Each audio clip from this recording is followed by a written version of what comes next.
श्रावण शुद्ध षष्ठी दिवशी चोपडाई देवीनं महिषासुराचा वध केल्यानं ज्योतिबा डोंगरावर श्रावण षष्ठीची यात्रा मोठ्या उत्साहात पार पडते। आज सायंकाळपासून या यात्रेला सुरुवात होत असून रविवारी पहाटे आरती आणि घंटानादानं या यात्रेची सांगता होणार आहे। या यात्रेसाठी हजारो भाविक ज्योतिबा डोंगरावर दाखल झालेत।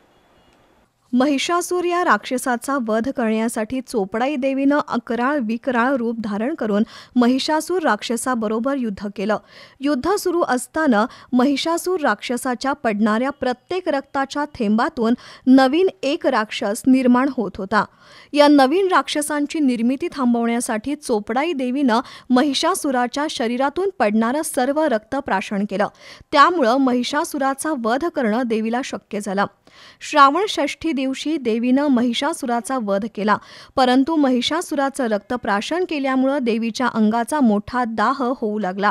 हा दाह शांत करण्यासाठी ज्योतिबासह सर्व देवतांनी चोपडाई देवीची लिंबू, दुर्वाणी, बेल या षोडशोपचारानं रात्रभर पूजा केली। त्यामुळे पहाटे देवीचा दाह शांत झाला। तेव्हापासून ज्योतिबा डोंगरावर श्रावण षष्ठी दिवशी चोपडाई देवीची यात्रा भरवण्यात येते। या यात्रेनिमित्त देवीची लिंबू, दुर्वाणी, बेल यामध्ये पूजा बांधली जाते।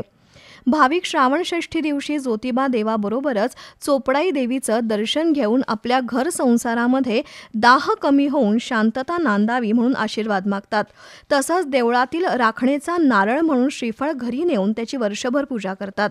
आज श्रावण षष्ठीचा मुख्य दिवस। आज संध्याकाळपासून ज्योतिबा डोंगरावर भाविकांनी गर्दी करण्यास सुरुवात केली आहे। रात्रभर मंदिरामध्ये विविध धार्मिक विधी होऊन रविवारी सकाळी 6 वाजता धुपारतीनं या सोहळ्याची सांगता होणार आहे। या श्रावण षष्ठीसाठी आज ज्योतिबा डोंगरावर हजारो भाविक उपस्थित झालेत। भाविकांना कोणत्याही प्रकारचा त्रास होऊ नये, त्यांचं दर्शन सुस्थितीत व्हावं म्हणून प्रशासनाच्या वतीनं चोख पोलीस बंदोबस्त ठेवण्यात आलाय। भाविकांना पिण्याच्या पाण्याची आणि आरोग्य सुविधा सज्ज ठेवण्यात आली आहे। रविवारी सकाळी 6 वाजता या यात्रेची सांगता होणार आहे। दरम्यान देवीची आज अलंकारिक स्वरूपात बैठी पूजा बांधण्यात आली होती। ही पूजा सत्यम जुगर, रोहन सांगळे, गणेश चौगले यांनी साकारली।